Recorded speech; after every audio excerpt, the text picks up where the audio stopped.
Mirë se keni ardhur. Atëherë ky është një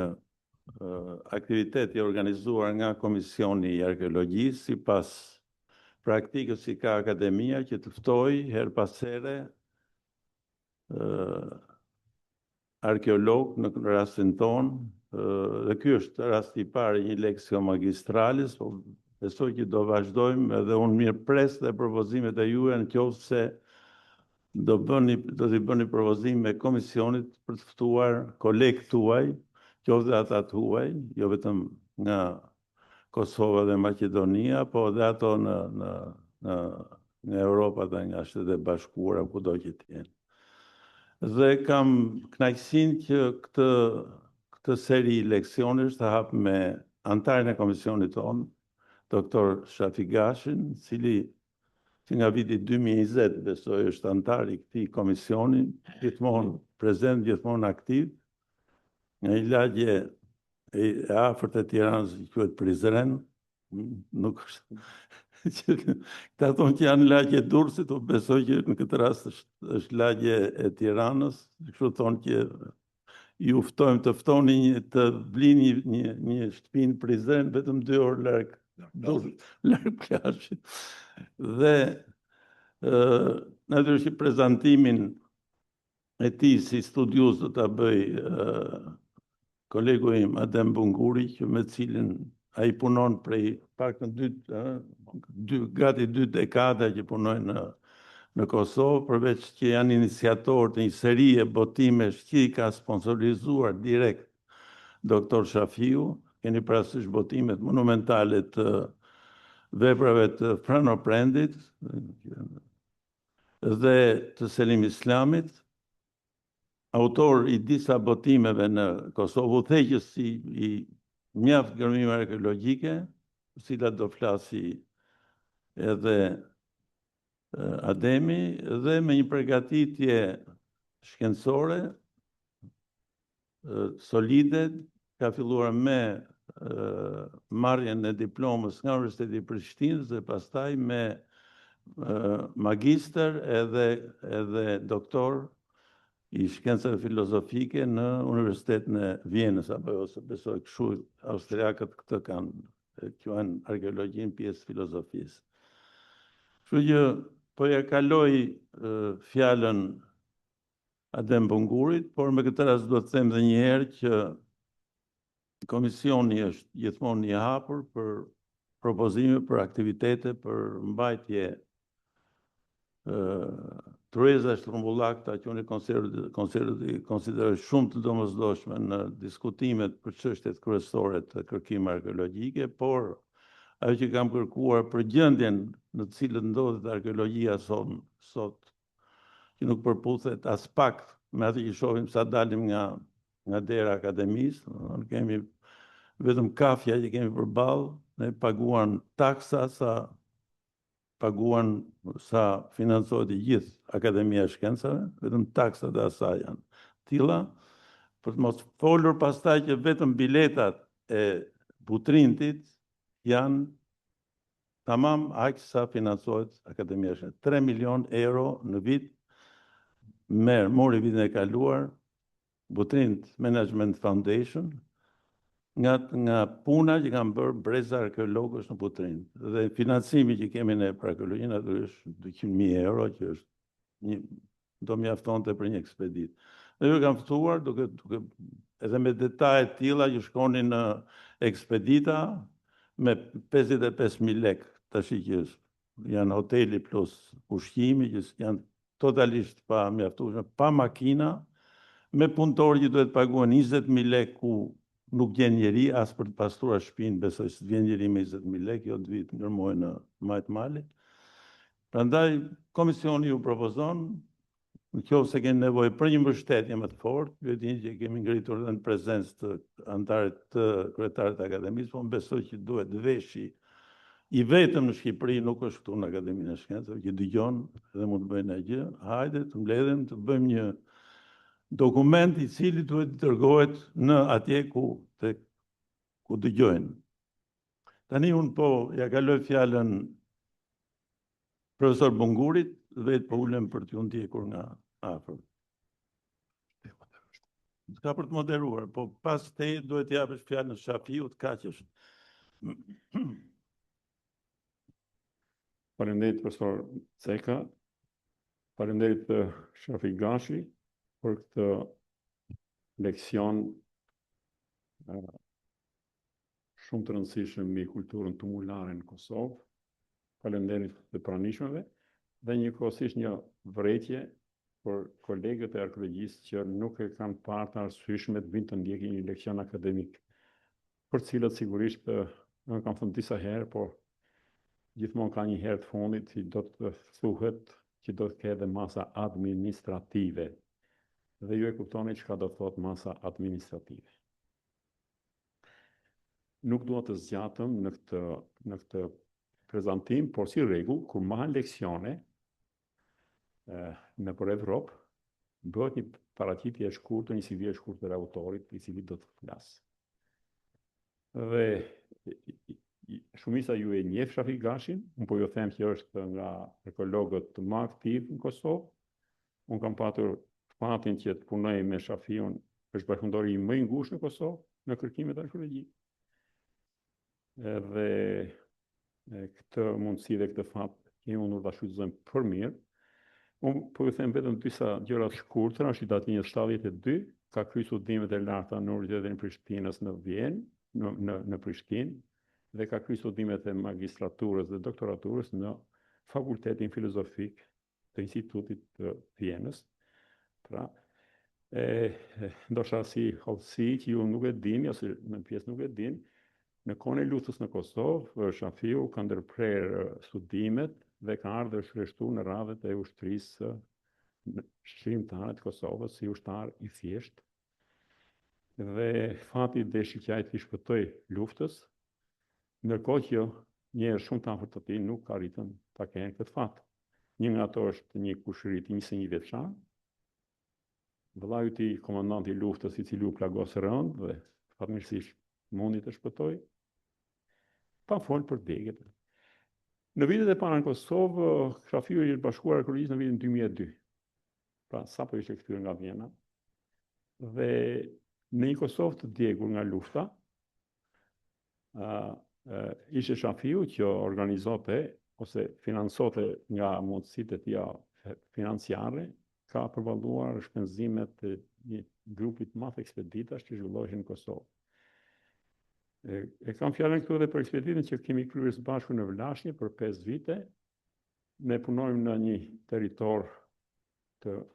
minuar, ku shtëpitë e banorëve ishin të djegura, të kallura,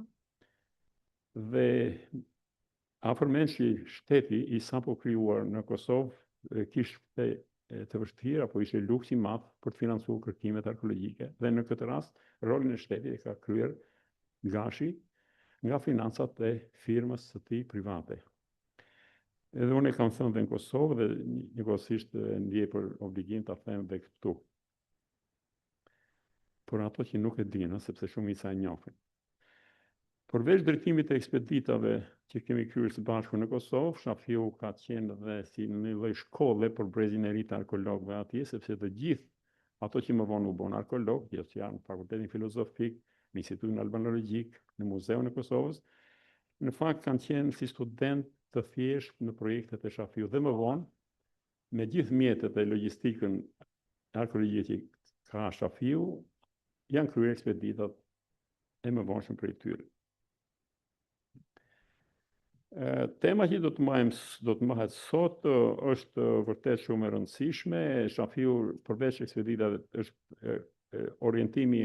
profesional i Shafiut në kërkimet arkeologjike në Kosovë, përveç vendbanimeve ka kryer ekspedita në nekropole tumulare. Janë shumë nekropole tumulare të kryera nga Shafiu dhe bashkëpunëtorët e tij, ku mjafton të përmendim disa tuma, Ponoshecin, Kishnikun,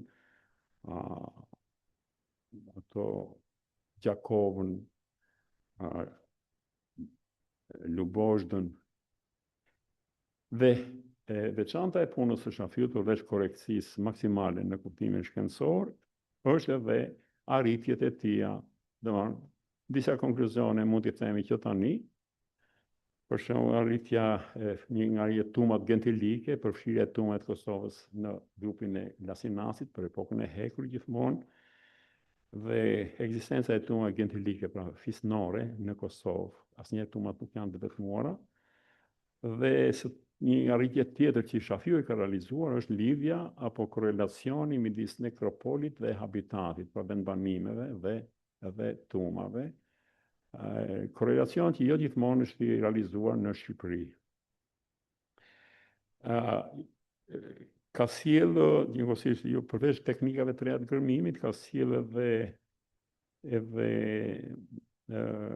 ka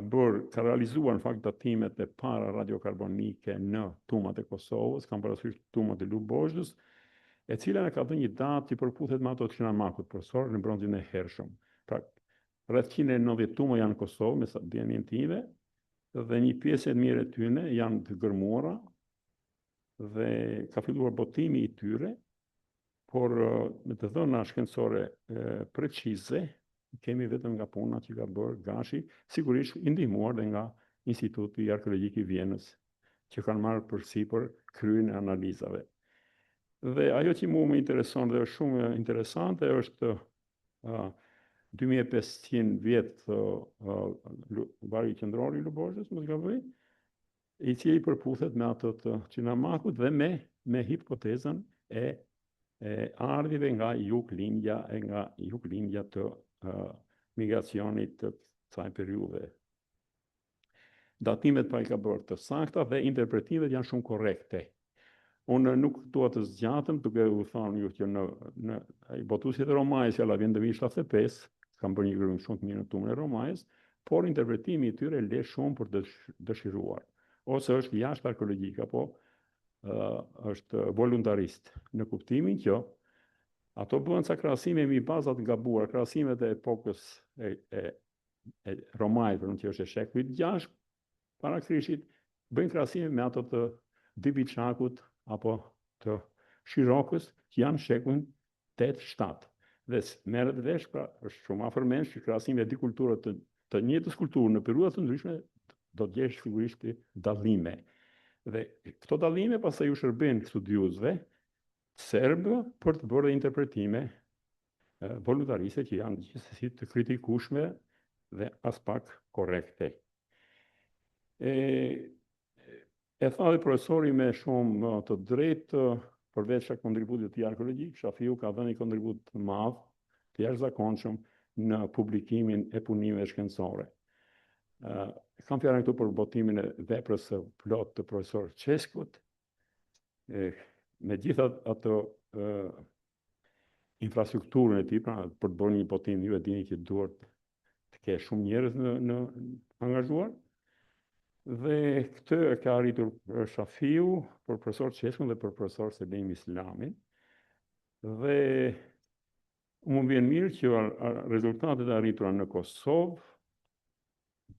përfundimisht përputhen plotësisht me ato të Shqipërisë, sidomos me Shqipërinë Veriore. Kultura Lasinasit është e njëjta, është 2 pika ujë me ato të Kuhit apo variantin Trilon.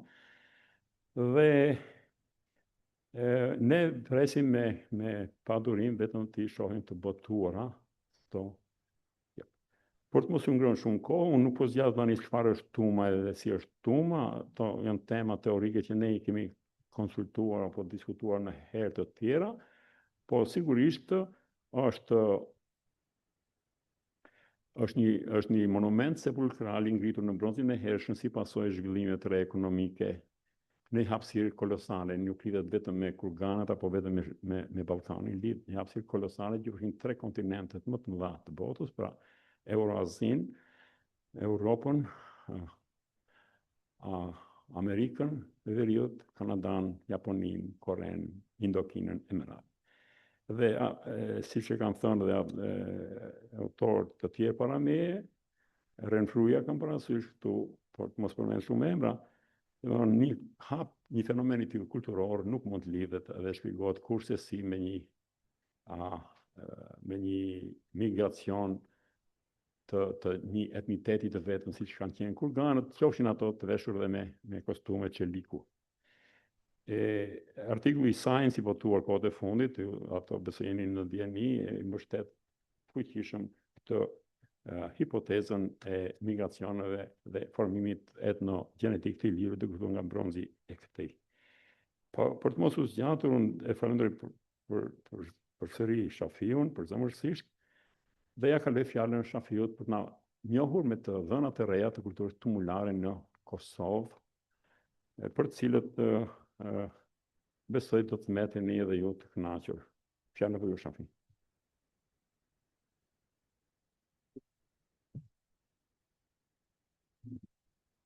Përshëndetje të gjithëve, faleminderit që keni gjetë kohë të merrni pjesë në këtë prezantim të shkurtër. Natyrisht tema e prezantimit është të dhënat e reja mbi kulturën tumulare në Kosovë. Kjo temë është përzgjedhur me shkas për vetë faktin që një pjesë e gërmimeve janë gërmime të vjetra të zhvilluara në Kosovë, sidomos në fundin e 60-tave,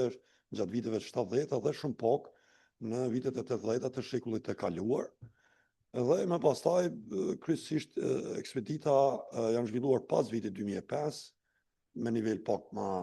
aktiv dhe gjithë ato gërmime të tumave janë kryesisht si nevojë e zhvillimeve që po ndodhin në Kosovë, si pasojë e zhvillimeve urbane, aktiviteteve bujqësore dhe 5 apo 6 nekropole tumulare që unë kam gërmuar, një pjesë e tyre janë zhvilluar për vetë faktin që vërtet kanosej rreziku të azesonin përfundimisht, siç është rasti për shembull i tumave të Panoshevcit, pastaj rasti i tumave të Rrogovës, me rastin e vazhdimit të ndërtimit të autostradës Prishtinë-Shkup i tumave të Gërlicës dhe disa tuma tjera që vërtet i kemi kapur në momentin e fundit, sepse edhe dinamikat bujqësore, sidomos me ato traktorët e mëdhenj në terrene fushore, më pothuajse po si gërmov ato, o duhet bëhet shpërndësimi, o duhet të gërmohen që të shpëtohet ajo që ka mbetur. Një element tjetër që na ka shtyr të merrem me këtë fenomen është edhe pas vitit 2012, kur unë isha 2 vite drejtori i Muzeut të Kosovës, e vetmja mundësi që neve në dha ishte futja në fonde gjithësisht, sepse ato fondet e muzeut mbanin disi sikur t'ishte një kuti e Pandorës dhe nuk guxon të hyjet aty. Dhe me profesor Bungurin dhe me shumë kolegë të tjerë në Kosovë, kemi punuar pothuajse 2 vite në fondet e Muzeut të Kosovës, duke nxjerrë gjithë materialin dhe me këtë rast kemi bërë një analizë shumë të detajuar të fondeve që rushin, një pjesë e dokumentacionit grafik, fotografik, së bashku me raportet e gërmimit, siç dihet është marrë nga regjimi i Miloševićit në vitin 99, dhe me atë rast kemi pa sidomos dosjen e Përçevës, nekropolin më të madh aktualisht të Kosovës dhe që është gërmuar nga Tasić së bashku me kolegin Luci në vitin 1973-75, materiali i cilit ruhej në gjendje të mirë në Muzeun e Kosovës dhe ne patëm rastin ta shohim gjithë dosjen dhe kjo ndoshta ka qenë edhe arsyeja pse unë sot duhet të referoj mbi të dhënat e kulturës tumulare, për faktin që shpresojmë që kjo të jetë një shtytje të rikthehet fokusi në pellgun e Kukësit në një anë që përfasohet nga nekropoli Qinemako, që është një ndër nekropolet më të mëdha në radhë parë në Shqipëri, po dhe në zonën e Shqipërisë verilindore, dhe nekropoli i dytë më i madh është po ashtu i Përçevës, ku në vitin 2015, krahas gërmimeve që ne zhvillonën në nekropolin tumular të dytë më të madh të Molljakës, në vitin 2012-13, bëmë një survey intenziv në zonë, me shras zbuluar dhe vendbanimin e Përçevës, po edhe në njëjtën kohë i kemi regjistruar edhe diku rreth 42 tuma aktualisht të reja, që në total shkojnë në 65 të dokumentuar, që secila tumë ka kartelën e vet, së bashku me ato që u gërmuan dhe u regjistruan në vitin 70-75. Kështu që kjo është pak a shumë projekti jonë i arshëm edhe për të botu këtë material, në radhë parë nekropolin e madh të Përçevës, ku janë gërmuar në vitin 73-75 7 tuma, dhe nekropoli i dytë, po ashtu i Volljakës, janë gërmuar 4 tuma. Për mos të zgjatur në asi, po fillojmë me një prezantim pak a shumë për secilin nekropol që është pak më përfaqësues në Kosovë dhe në të dhënat e reja që kanë sjellur këto gërmime, kryesisht gërmime me karakter shpëtimi që u zhvilluan në Kosovë pas vitit 2000. Tani inshallah na funksionon ky blok. Do të para shumë harta gjeografike, pasqyra e studimit, e keni hartën jo me gjithë nekropolet tumulare të paraqitur në hartë, mirë po për momentin është para shumë nekropolet kryesore të regjistruara në Kosovë me të dhënat se sa tuma ka secili nekropol që në total shkon mbi 300 aktualisht për momentin që ne po flasim. Gërmimet në vitin 53-98, do të numri tumave dhe tumat e gërmuara pra e shtim të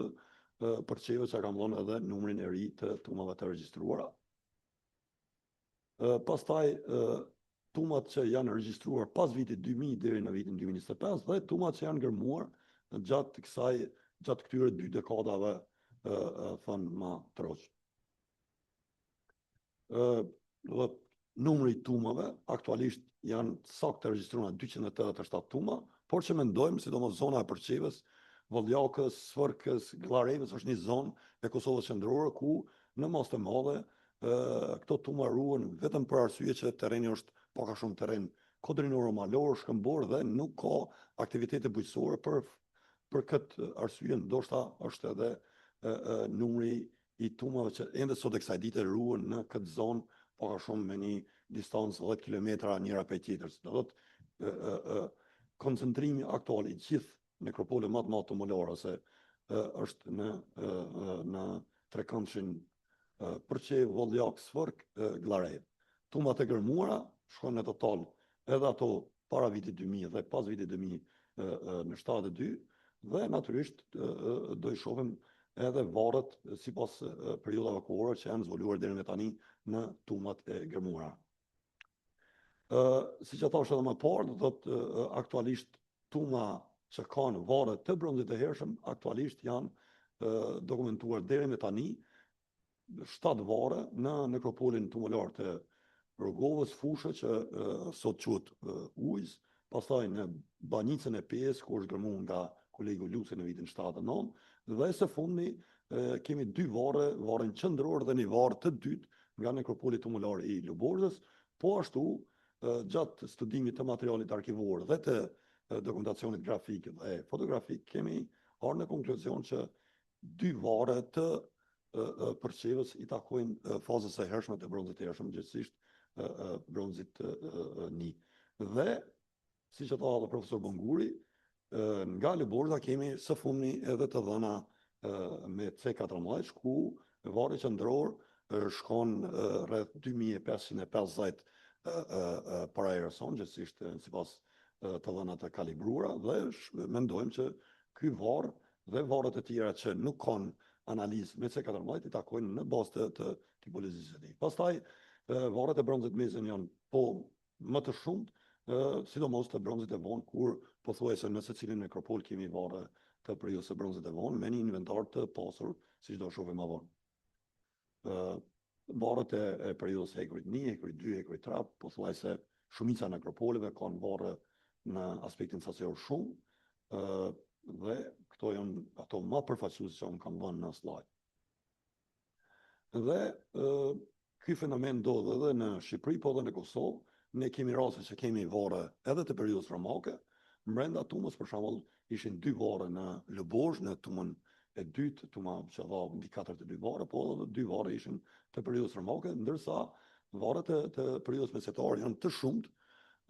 por nuk mungojnë edhe nekropolet të sheshta që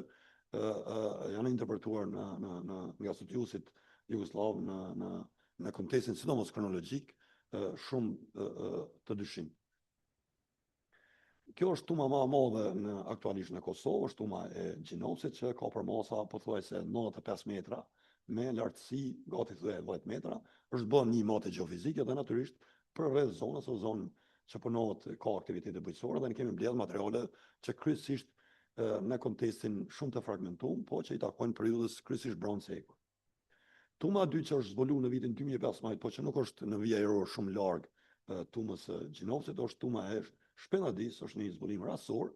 po që nga përmasat e saj është pak a shumë i afrohet 80 metrash si masi, ndërsa lartësia saj shkon në 9.5 metra, dhe në anën lindore ka pasur një dëmtim nga banorët e fshatit, dhe ata thonë, sikur e kanë pa, na doli një skelet thëke i madh, me një kaldrëm të shtruar, do qypa, do që i bie që në bazë të këtij informacioni të varreve të zbuluar nga fshatarët dhe materiali pak që është mbledhur në zonë, është një tumë gjigante, dhe tuma e tretë natyrisht është shumë afër kësaj, është po ashtu tuma në Përbishtit që është kërmuar nga austro-hungarezët në vitin 1918, po që sot e kësaj dite vetëm vrima ruhet nga gërmimi i atërshëm, po që forma e saj ruhet ende sot e kësaj dite, dhe tuma e fundit që është e madhe është tuma e Jashanicës në afërsi të Klinës, edhe ajo ka përmasa rreth 80 metra me 3.5 deri në 4 metra lartësi, sepse është sheshuar me gjas nga aktivitetet bujqësore. Kjo është tuma e Kushnimit, ku ne i patëm riregjistruar themi në vitin 2004, dhe që si pasojë e gërmimit klandestin janë gërmuar 4 tuma. Kjo është tuma më e madhe, dhe paka shumë është e përmasave, kisha me thënë, që hynë tek tumat e mëdha. Ndërsa tumat e zakonshme janë kjo që shohim të Volljakës, janë paka shumë 20-25 metra me 1 deri 1.5 metra, shumica e tumave të Volljakës, të Orçevës janë paka shumë të këtyre përmasave të ndërtuara me pak dhe me shumë gur. Dhe pastaj po hym të sipas radhitjes së nekropolit që kemi gërmuar. Do të janë banat e nekropolit tumullar të Rogovës, 2004 është gërmuar nga kolegu Luci, 2 tuma dhe kanë asistuar edhe unë atë vit, dhe në vitin 2011 janë gërmuar edhe 2 tuma të tjera. Kjo është pamje nga gërmimi i vitit 2004,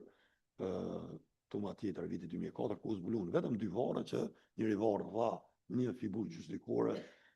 të hekurit, që është ndoshta rasti i parë tek ne, sepse gjitha janë figura gjysmëlikore prej bronzit. Kjo ndoshta për vetë faktin që datohet pak më vonë, gjithsesi është tek periudha 8-7 e hekurit. Pamjet e varreve të Rogovës, pastaj gërmimi i vitit 2011, pamja gjatë procesit të gërmimit, ku tuma kishte shumë varre, diku 18 varre mesetare, dhe varre prehistorike, siç do i shohim në vazhdim, të janë pamje pas largimit të profilit, dhe interesant e kësaj tume është unaza e tumës me gur gjelqëror të rrejnë, dhe 4 gur në këmbë që paka shumë korrespondojnë me orientimin e sakt gjeografik të tumës, lindje perëndim, veri jug, siç është në anën tjetër, të unazën e tumës, pamje e gurit brenda unazës tumës,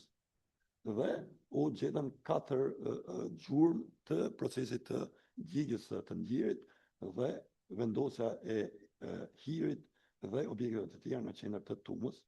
të janë 2, dhe varret mesetare kishin dëmtuar edhe 2 gjurmë të procesit të djegjes në tumë. Kjo është pamja e skeletit mesetar, po që ishte paka shumë e njëjtë me rastin e mahershëm. Dhe vetëmja varë ose 2 enë që u gjetën në profilin e tumës ishin këto 2 enë që për mendimin tonë i takojnë fazës fundore të bronzit të mesëm dhe mund të thuhet edhe fazës fillestare të bronzit të vonë, sepse enet me vegje të sopate na shfaqen në Ballkan, kryesisht në Bosnjën qendrore, në bronzin e hershëm, po që në ndërtim të jugut si impuls kulturor vazhdon në periudhën e bronzit të vonë tek ne në Kosovë, ndërsa në Maliq, sipas profesor Qeskut, ato shkojnë pothuajse në bronzin e vonë, ose Maliq tra D1 të D2. End e bronzit të hershëm të 3 parat, pastaj katëshi është i bronzit të mesëm, periudhës së hekurit, gjitha nga gërmimet e Rogovës. Nekropoli i dytë me karakter shpëtimi ishte ai i Gërlicës, që është në pjesën e Kosovës lindore, paka shumë në afërsi të qytetit të Ferizajit. Nekropoli i gërmuar në vitet e 70 nga Glishiq, por që vërtet është një nekropoli i varfër edhe atëherë, po edhe sot dha një material shumë të pakët dhe mjaft të varfër. Ky ishte gërmimi i vitit 2006, gërmimi me karakter shpëtimi, u zbulua vetëm një varr qendror, i cili varr nuk dha asnjë objekt, por vetëm nga tipologjia.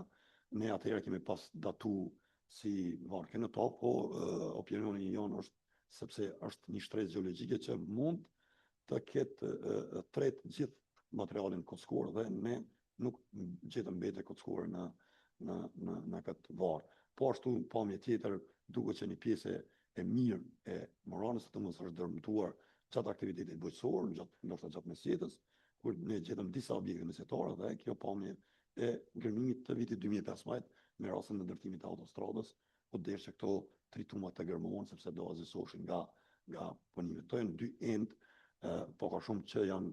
të hekurit e hershëm, por që janë shumë të ngjashme me gjithë pellgun e Vardarit, po themi, pellgut Shkupit, pastaj Kosovës Lindore dhe një ndikim ose një impuls vrejet mirë edhe në Bellaqevsk, po edhe në Hisar, qoftë në vendbanim, po qoftë edhe nga nekropoli Hisari që është fare pranë nekropoli i Shirokës. Nekropoli dytë i madh që është gërmuar nga unë është nekropoli i Punoshevsit. Siç e shihni, kjo fush është fush ku është në vitet e 70 janë ndërtu disa firma pulash dhe që atëherë patëm dalë disa gjetje raste që ne i kemi ribotu te karta arkeologjike Nishi dhe në vitin 2009 ndërmorëm gërmimin e karakter shërtimi sepse këtu siç e shihni ka lënë një prosk dhe një tum e madh ishte ishte dëmtuar nga hapja e istikameve të luftës së fundit, me rast në sipërfaqen e patëm fatet në gjejmë një majë heshte shumë të ruetur, pothuajse fare e dëmtuar dhe një stoli argjenti, siç do shohim më vonë. Kjo është vrimë që kanë hap ushtarët serb. Ndoshta si istikam, ne mendojmë se istikam sepse pamë disa të tjerë në formë të rregullt dhe ishte mund në mes të tumës më të madhe të Punoshevsit që aktualisht gjenden në këtë nekropol. Gjatë procesit të gërmimit, pamja Moranës dhe ajo njolla pa shumë është njolla ku ishte dëmtimi. Ky është varri qendror, ndërsa varret sekondare të mëvonshme, sidomos ajo të 6-5 dhe 4-3 ishin jashtëzakonisht të dëmtuar, po që materiali ishte pol nga ato varre duke që kanë qenë varre të aristokracisë fisnore, ndërsa varri i bronzit të vonë ishte i paprekur, një varr shumë masiv me një majë heshte që është zbuluar brenda varrit dhe dy enë mjaft qartë të datueshme që i takojnë bronzit të vonë. Ja, end in situ, kjo është tuma 2, po i kalojmë po ka shumë e njëjta kronologji, varrat e bronzit të mesëm, bronzit vonë, hekur 1, hekur 2, disa enë në profilin e tumës, varre qendror, para hapjes, varri pas hapjes, u gjet vetëm një fragment ene me te sopate në këtë varr qendror të bronzit të vonë, tuma 3, po ashtu e njëjta situatë, varri qendror ishte në qendër të tumës dhe po ashtu edhe këtu u gjet një fragment ene me vegje te sopate. Këto janë reportari i bronzit të fazës fundore të bronzit të mesëm, fillimit të bronzit të vonë, bie në sy këto vegjet, enet me vegje te sopate ose vegjet me tip ansalat ose me traçale dhe këto tipet e enet që janë jashtëzakonisht të përhapura, qoftë në vendbanime, qoftë në tuma në periudhën e bronzit të vonë. Edhe një këto enet me te sopate, enet me tip ansalata dhe me vegje të rregullta, para shumë një të dhanë për, siç e thash edhe më herët, për kronologjinë e këtyre eneve dhe ndikimin kulturor që kryesisht duket që vijnë nga Bosna qendrore. Të janë vizatimet e disa objekteve të dalën nga tuma dhe maja ishte që është gjetë në varrin qendror. Nekropoli dytë është po ashtu i fshatit Fshaj, e keni parasysh është shumë afër Rogovës, kush ka qenë në Kosovë tek ura e Fshajit aty nga 200 metra dhe mendojmë se vendbanimi që lidhet me këtë nekropol është vendbanimi që quhet gradisht, po që në artën arkeologjike është dhënë si kastrum, por besojmë që me rastin e gërmimeve do të sqarohet edhe planimetria e këtij vendbanimi, por gjithsesi nga dëmtimet që kam mësuar në vitet e 70 ky vendbanim ne kemi gjetur shumë material që i takon periudhës së bronzit dhe tekurit dhe që për mendimin ton këto tuma lidhen me vendbanimin që paka shumë në vija ajror është jo më shumë se 200-300 metra nga vendbanimi. Tuma 1 e Fshajt, shumë e dëmtuar, do të një fshator na solli në vitin 2011 disa maje heshtash dhe kjo ishte arsyeja pse ne të ndërmerremi këtë iniciativë gërmimesh me karakter shpëtimi. Varret paka shumë të dëmtuara të tumës 1 të Fshajt, pamje e një varri, disa objekte brenda varrit dhe pas të kuat doli një enë plot dhe një qafure e varrit numër 1. tuma 2, po ashtu kishte 2 vare, dhe njëri vari i takonte të periudhës 8-7, gjithsesisht kantaros ose dy vegjaka me adekuar në famshëm me tërkëndshët e varësuar, dhe duhet që ky vari i takonte periudhës së bronzit të mesëm, sepse nuk gjetëm asnjë objekt brenda varit dhe nga tipologjia është shumë i ngjashëm me një varë të përqevës që i takon bronzit të mesëm. Ja, ena që u gjet tek vari i mallonshëm dhe bën pak shumë reportari i fshajt dhe vizatimet nga gjitha tradhtë që janë objekte të nekropolit të fshajt. Në Kosovën lindore është nekropoli më i madh është nekropoli tumulare i Llashticës, i cili është gërmuar në kuadër të projektit të përbashkët që u bë në fillimin e vitit, në fundin e viteve 70, fillimin e 80, kjo është gërmimi i vitit 1980, pamja e tumës, një ndër tumat më të mira që është gërmuar atë vit, dhe një tumë tjetër që është gërmuar po vitin pasu, sepse pas vitit 81 me rastin e demonstratave në Prishtinë, u ndërpreja i bashkëpunim i nisur shumë i veçantë dhe Luci vazhdoi në vitin pasus me gërmimin e 2 tumave tjera. Me insistimin e tij, këto janë objekte tipike që janë gjetë me shumicë, jo vetëm në tumat e Llashticës, por edhe në tumat e tjera të gërmuara dhe që datohen kryesisht në mes shekullit 8-7, ndoshta edhe pak më lart, sepse figurat zhvillikuara shfaqen që në bronzën e vonë. Një fibule veçantë e këtij nekropoli është ky tipi fibule që është karakteristik vetëm për pellgun e Kosovës lindore dhe është gjetë edhe pak në pellgun e Shkupit, Kumanovës, po që në vendbanimet e tjera nuk dhe nekropolet e tjera në rrafshin Dugaqinit nuk na paraqitet më. Ena 2 veçake me tërkëndshët e varësuar i gërmimeve të vjetra. Dhe një tjetër, dhe gërmimi i fundit i jonit me insistimin e Lucit, bëm edhe një tumë në vitin 2011-2012, të në pamje të gërmimit 2011-2012, sepse nuk arritëm ta mbyllëm brenda një viti, pamja e Moranës, pamja e gjetjeve të reja,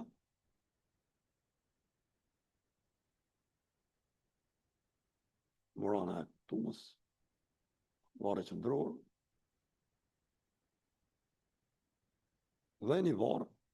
që ishte në ngrop, po me përmasa shumë të vogla që mund këtë qenë varë i periudhës së bronzit, po që nuk gjetëm mbeti as objekt, po që për nga tipologjia duke që është varë me grop i periudhës së bronzit. Ente objekte që u gjetën nga gjitha ekspeditat në Llashticë. Nekropoli i dytë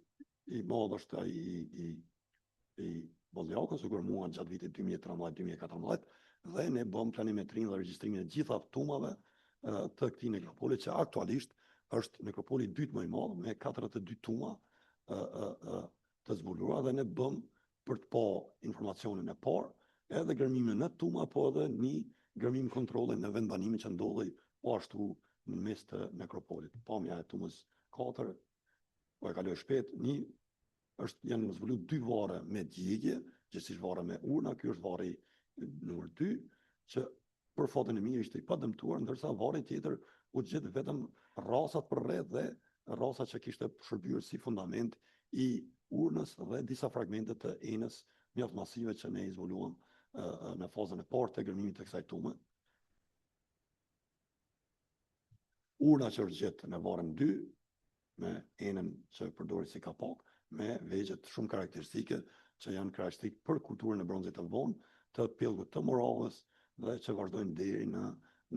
disa varre që janë zbuluar në pellgun e Selanikut. Pamje nga gërmimi, pamje e varre qendror, pamje varre qendrore dhe u gjet një enë një vegjake tipike për bronzin e mesëm, pamje e varrit dhe ena që u gjet në varr. Kjo është tasi një vegjak, tasi ikonik një vegjak që u gjet në varr, që takon bronzit të mesëm. I kaloj shpejt tumat e tjera që u gërmuan në Valljak. Varre qendror, pamje varre qendror, një thik e bronzit që për mendimin tonë i takon bronzit të vonë, dhe 2 enët që u gjetën po ashtu në tumën 4 të gërmuara në Valljak. Ky është nekropoli i Loborzës, edhe këtu ndërmorën gërmime me karakter shkëtimi, sepse ishte dëmtuar mjaft edhe kjo tumë, mjaft masive, po nuk ishte shkas që ne ta gërmonin këtë, por ishte një tumë tjetër që dolen 2 maje mjaft masive heshtash dhe disa stoli, argjendi dhe shumë fragmente të enëve import që vinin kryesisht nga punëtorit e mëdha të Apollonisë dhe Durrësit dhe një informacion tjetër ishin 2 stoli argjende të zbuluara në Sigjetin e Rosës në vitin 1973. Ja pamje pas heqjes së shtresës së parë dhëut, pamje e varreve dhe anash duket që është unoza Tumës, por tu ishte një kanal ujitës dhe mendojmë që nuk ka të bëjë me unozën e Tumës. Ky është varri i periudhës Ormake, që tham është gjetë me varri i periudhës Ormake me gjigje, ndërsa të gjitha varret e tjera janë varre të bronzit të hershëm, të bronzit e mesëm, bronzit e vonë dhe periudhës kryesisht të periudhës së avancuar Hekrit 1, po kryesisht të Hekrit 2. Pamje të varreve. Ky është varri qendror, një varr me grop të thjesht nën tabanin gjeologjik dhe në pozicion fjetje, pa shumë karakteristik për shumë nekropole, qoftë i krahasu shumë mirë me ato të Shtojit, të Qinemakut, të Knetës dhe të varreve në shtrimin e gjithë Ballkanit, po që në bazë të dhënave të C14, si thashë më herët, i takon fazës së hershme të bronzit të hershëm, po themi aktualisht jemi te 2550 sipas të dhënave të kalibruara. Varret e tjera, vlen të theksohet varri 14 kishte varr çift dhe brenda këtij varri me skelet, me kontur u gjetën edhe 42 objekte arkeologjike dhe ne mendojmë që ndoshta varri më i pasur pas atij të varrit të Bajës 5 është ky varr, sepse u gjet stoli argjendi, objekte të shumta që i takonin gruas, qoftë rruaza, qoftë endive gjaka, qoftë qafore, pamja përgjithshme Tumës. Ky është varri i banisës së 5, një varri i dytë i gërmuar nga koleg Kemal Gjusi në vitin 79 dhe që është identik me varrin e Lëburës, po që për fotën e kish slide është i skenuar keq do të po të skenohet dhe duket pak shumë identik me këtë të Lëburës. Inventari i varreve të Lëburës, kjo është vetmja gjithsesisht është objekti numër 3 që është gjetur në Kosovë. Ky tetshi është e ndyshe, ndërsa 2 objekte të tjera i kemi nga gërmimet sistematike të bërë në Vlashë. Do thotë i kemi 3 objekte, ndërsa siç e dini në pellgun e Korçës kjo tipologji ose gjithsesisht e ndyshe, 3, 4 janë me shumicë, ndërsa në Kosovë janë shumë të rralla. Stolit e ndryshme, këto stolit argjende që janë gjetë edhe në Qinemak, po edhe profesor Bela i di që ka 2 vallë të argjendit sipas të njëjtit tip rruaza e shumë objekte të tjera.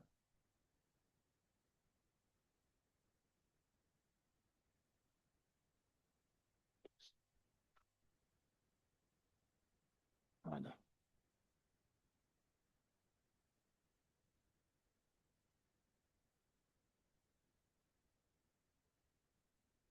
Bloku. Reportari i Ersarum i Inevet ose i inventarit të Lëburës dhe natyrisht ka qenë metodologji që çdo gërmim që ne kemi mbajt edhe leksione për shkollat e mesme dhe shkollat fillore. Kjo është një pamje e nxënësave të shkollës fillore të Volljakës që na kanë vizituar me profesorët e tyre të historisë 2 herë gjatë gërmimeve dhe pak a shumë kemi tentuar që të ngrisim vendimin dhe të krijojmë një lloj, po themi spioni ose polici për të mbrojtur arshimnin kulturor dhe vërtet jep rezultate se sot e kësaj dite minimumi që sepse numrin e telefonit do të zakon, po e dinë emrin edhe më shkojnë në Facebook, profesor kam gjetë filan objekti, ka ndodhur dhe kjo është një metodologji që besoj që ka dhënë efektet e veta. E tha dhe profesor Bunguri, është edhe lidhja e nekropolit me habitatin. Aktualisht ne kemi mbi 10 raste, do thotë rasti i Fshajt, i Ponoshesit, i Llashticës, i Volljakës, i Përqevës, i Lëburzës, i Shirokës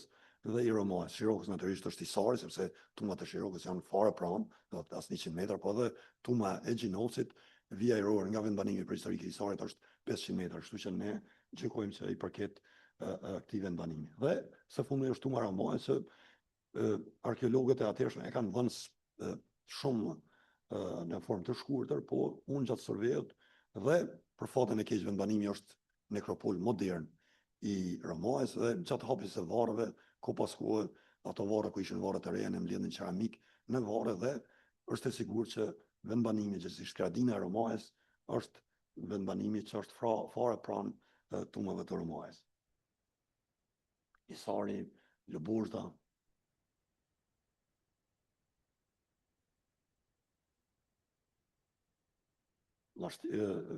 Gradina e Bodrigës që është fare pranë tumave të Llashtisë, diku në Vjerori ka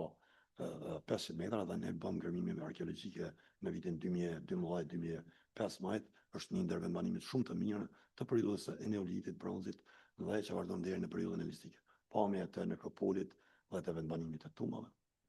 të vendbanimit prehistorik. Gradina e Përqevës në vitin 2012 ne bëm ngërmime me karakter kontrolli dhe aktualisht prezanton lidhjen më të mirë prehistorik të gërmuar në Kosovë, që është sot e kësaj dite është ruajtur, është vështirë me dallu linjën i Zëjpsit të lidhet, po ka shumë shkon kështu edhe sillet deri këtu dhe mbyll këtu është një vendbanim rreth 2.5 hektar. Tani është kultura materiale, do të thotë ne aktualisht nga bronzi i hershëm, edhe pse kemi 7 varre të regjistruar, për momentin nuk kemi ndonjë objekt in situ që është gjetur në varr. Do të varret janë datuar në bazë të C14 dhe tipologjisë së varre që janë varre me grop të thjeshtë dhe me skelet me trup të mbledhur të anuar anash. Këto janë kryesisht objekte të nekropolit të shtesë të Klarevës, shpatat e tipit Mikenas është gjetë rase në vitin 73 dhe pastaj në vitin 83-86 Kemali ka gërmuar këtë nekropol dhe këto janë objekte që për mendimin tonë janë fazë fundore të bronzit të mesëm dhe mund të shkojnë deri në bronzin e vonë. Një majë heshtër zbuluar në Përnshevs dhe një majë heshtër trat flokë që është zbuluar në nekropolin e Përqevës, por që është gjetje rasti. Stolit, kryesisht gjilpërat me formë gjysdikore, po që ma vonë na paraqiten edhe si fibula, rrotull boshti me disa kënda dhe ruaza të ndryshme, gjilpërat të tipeve të ndryshme që janë zbuluar në Glarej, pastaj stolit të ndryshme të Glarevës. Po flasim gjithmonë të periudhës së bronzit të vonë. Dhe një stoli që për fatën e keq nuk e kemi vizatimin, po që është gjetë në skelet, është stoli këmbën, sepse është gjetë në pjesën e poshtme të këmbës dhe brenda ishte koska që ruaj në gjendje in situ. Këto janë stolit e bronzit, stolit dhe armë të bronzit të vonë të Lëburzës,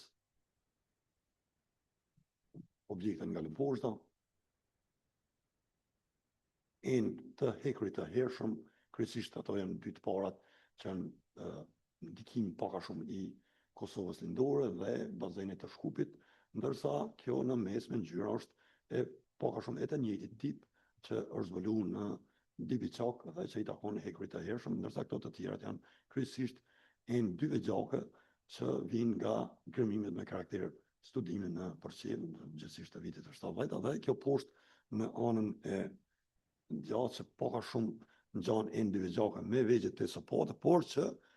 tregon qartë një vazhdimsi të tipologjisë së prodhimit të kësaj vegje që do hasim edhe në hisar në periudhat e mëvonshme. Tani çfarë ndodhi nuk e di.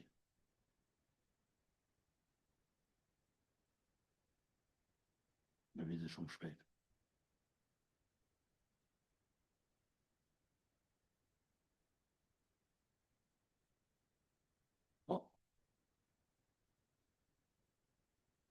Një vegjake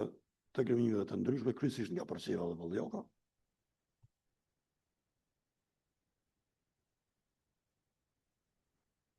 Rekrenore e zbuluar në bajën e Pes në vitet 70 vazhdo të lumë. Armët e hekurit të hershëm, kjo në formë shkëmbës të vjen nga një varr qendror i Shirokës, armë kryesisht tip kamash, po që janë përdorur edhe në shtëpi, dhe një tip dalte që është zbulu me shumicë si në vendbanime ashtu edhe në nekropole. Kjo e dyta vjen nga vari qendror i tunës dytë Përnoshec, ndërsa kjo vjen nga Dibiçaq. Kam paraqit vetëm tipologjinë sipas periudhave kalor, vërtet. Maja e heshtas të Barçevës të konservuara në grënimet e viteve të 70-ta. To janë dy majat e heshtave që është zbuluar rastësisht gjatë punimeve të tokës në Lëborz, dhe kjo ishte arsyeja pse ne ndërmorëm grënime me karakter shpëtimi në Lëborz, siç e duket pas procesit të restaurimit dukshin pothuajse të plota, për vetë faktin që është tuma të shtrinjë në kanion dhe me gjas gjithmonë rreshtet kanë sjell ujë të destiluar dhe kjo është arsyeja ndoshta pse janë ruajtur aq mirë këto dy maje heshta. Stolit e Bajës Pes dhe stolit e Lëborzës paka shumë të vareve që thash janë dy vare që për Kosovën përfaqësojnë për momentin përfaqësojnë dy varet më të pasura të aristokracisë fisnore të aristokracisë fisnore darbane dhe janë datu në mesvitit 520-480, kryesisht Maja Parović Pershikan është marrë më shumë me këto vare të Bajës së Pes. End po ashtu kryesisht importi nga Baja Pes, stoli prej pastë të Qelsit, stoli roza me pastë jeshile dhe dy roza që vinë me shumicë në formë bikonike nga guri gëlqëror. Dhe natyrisht përfundimet janë reportari i enëve të punuar të prodhimit lokal të Bajës së Pes. Dhe përfundimet natyrisht është konkluzioni sa tuma, kushtrien, sa kanë, cilë janë përmasat e tyre, dhe natyrisht e thash në mes brejshtave mbi të dhënat kryesisht konkluzioni që kemi mbajtur edhe në komitesat e tjera. Pikaloj shpejt. Okay. Ktheja një fat më. Edhe një tjetër. Okej, vazhdo. Së ka funksionuar. Për masat e tumave, tumat e zakonshme. Vazhdo.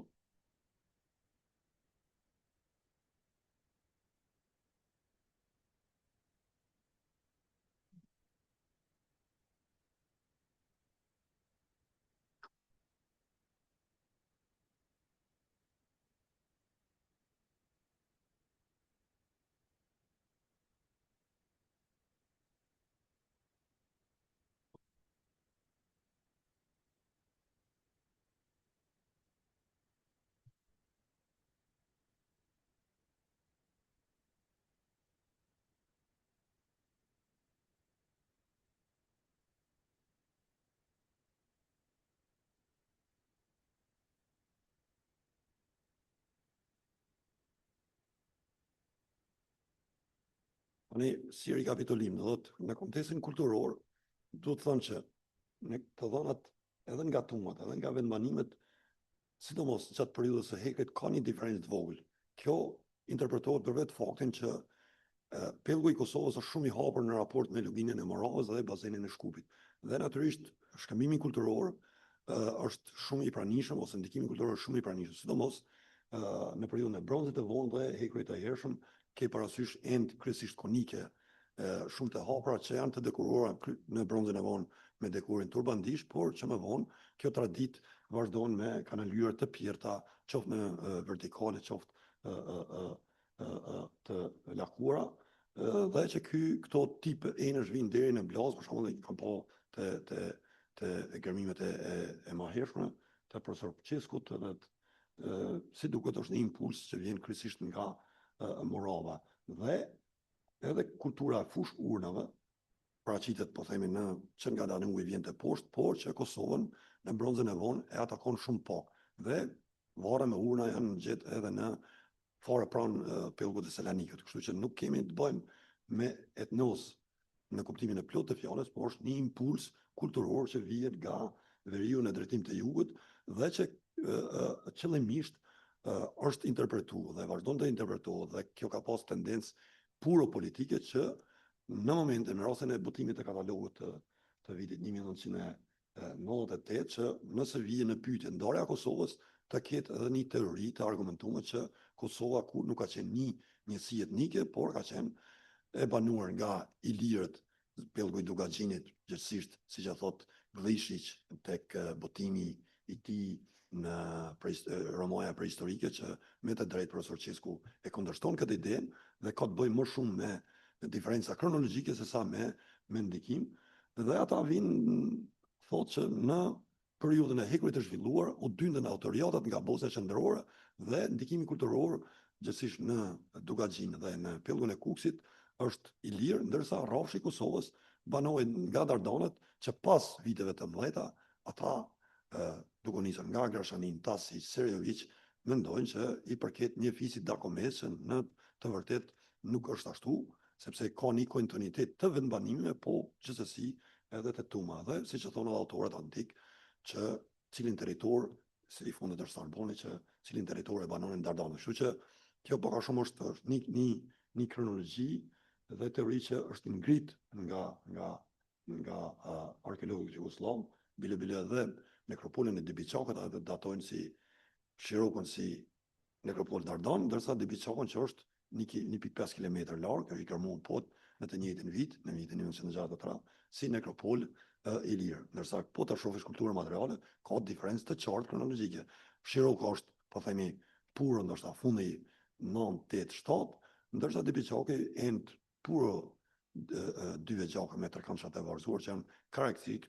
karakteristik për periudhën e 6-5-s. Do thot ka diferenca kronologjike, jo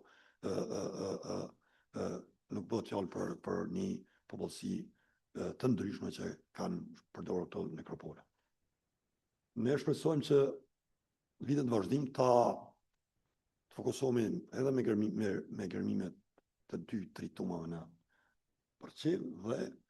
fokusi do jetë në botimin e materialeve. Për momentin, gjithë diku rreth 100 kampionë të skeleteve janë duke në proces të proponimit dhe pothuajse diku rreth 20 kampione veç i kemi të dhënat e C14-it, por që është më rëndësi që ende nuk e kemi të konfirmuar që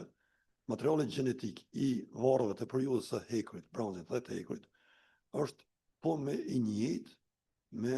materialin gjenetik që është marrë për studim i tumës së Kamenicës në Korçë.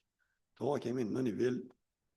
të thënë, por shpresojmë që këtë vit ose vazhdim të vitit që vjen, të kemi rezultatet e sakta gjenetike nga këto analiza që janë duke u bërë. Si ka rastis që materiali i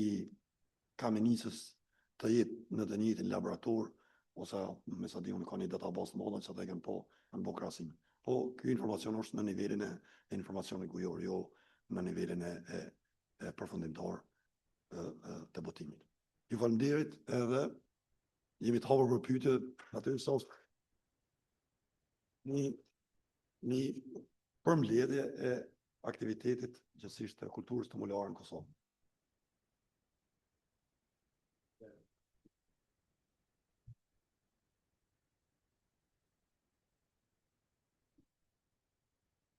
Faleminderit. Atë në qoftë se ka pyetje, drejtojnë.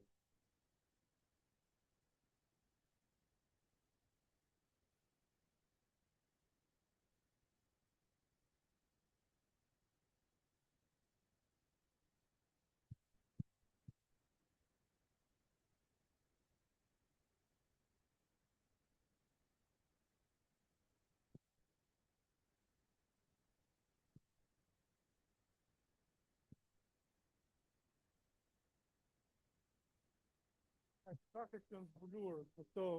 tuma, kryesisht çfarë vite u përkasin e para dhe e dyta, ju si Instituti i Arkeologjisë Kosovës,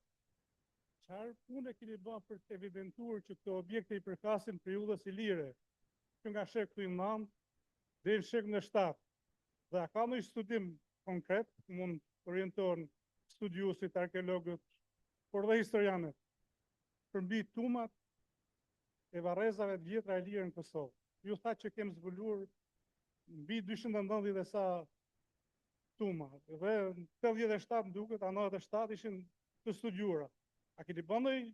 ndonjë libër, ndonjë studim për këtë punë? sepse unë ai pretendoj shumë bukur, tu tek faqan. Pse? Arkeologjia serbe, historianët serb pretendojnë që Kosova është tokë slave. Kur ne, këtu janë artefakte shumë të bukura, shumë gjetra që ju keni bërë, që mund t'ja vëni poshtë shkencërisht nëpërmjet një libri që mund ta botoni në shumë gjuhë. Dhe unë propozoj që tani këtu profesor Loretani që e njoh dhe i ka bërë parafanje 2 libra e këtij që mu jam studiues i pamvarur, lidhur me studimin e pullave postare në arkeologji, dhe kam një libër tjetër në dorë që kam proces votimi Arkeologjia në pullat postare të Kosovës, nga viti që kriju, nga viti 2000 dhe i sot, dhe desha me ditë, në të bëjmë një propozim që tani Instituti Arkeologjik të Kosovës, që votojnë gjithë të studime që ti na rendit e Kosovë. Jo vetëm gjuhën shqipe, por dhe anglisht, frëngjisht, gjermanisht, spanjisht, të gjitha shtetet e Evropës, ku Kosova tenton për të futur në Evropë, ta dinë është tokë Dardan, është tokë Ilire. Faleminderit. Faleminderit. Nuk u prezantuash Hysem Dizdari.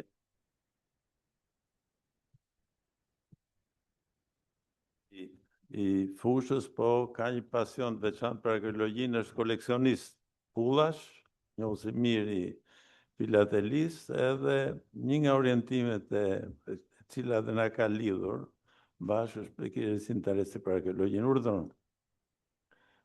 Natyrisht do thotë, e thash edhe më parë që vetëm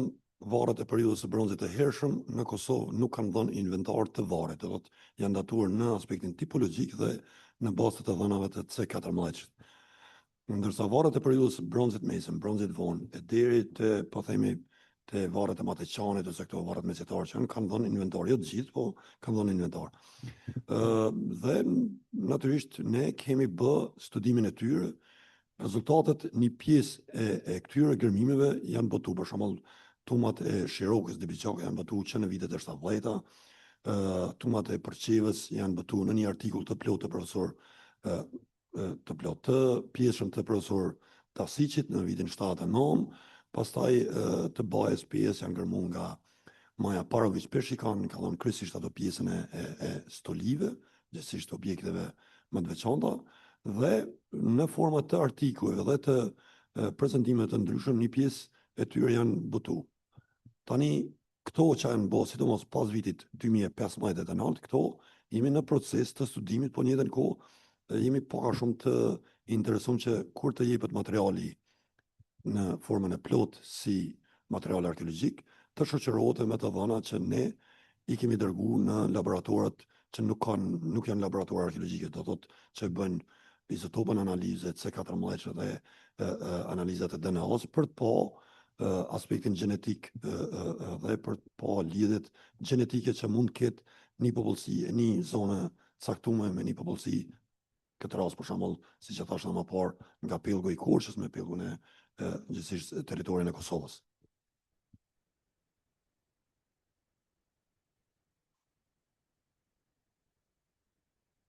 Jo, pyetje pastaj në një diskutim, se jemi të hapur, në një pyetje tjetër.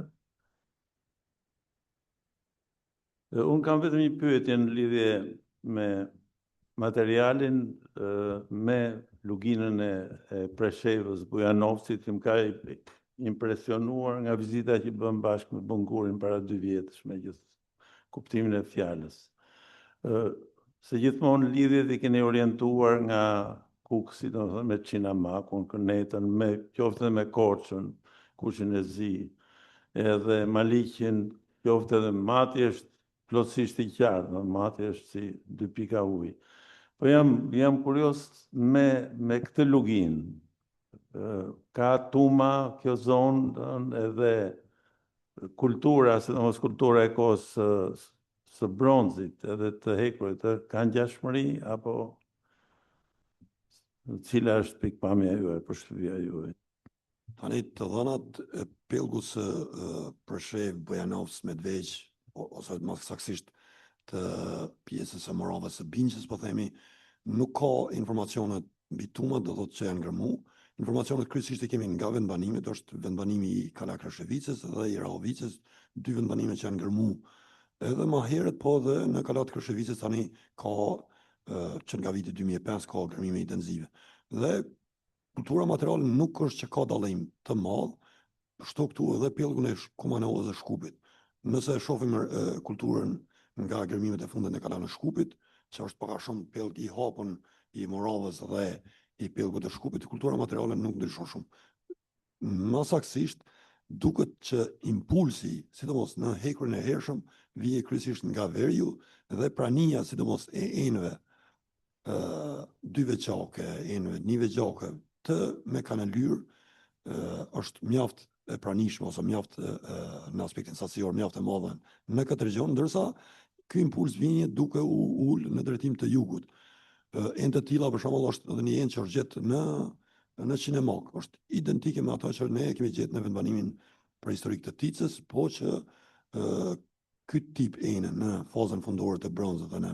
fillimin e hekurit është ose si tip po dhe si dekor në shumicë në pellgun e Moravës. Do të po flasim gjithmonë nga Leskosjet e poshtë, nga Nishjet e poshtë. Po, Eta.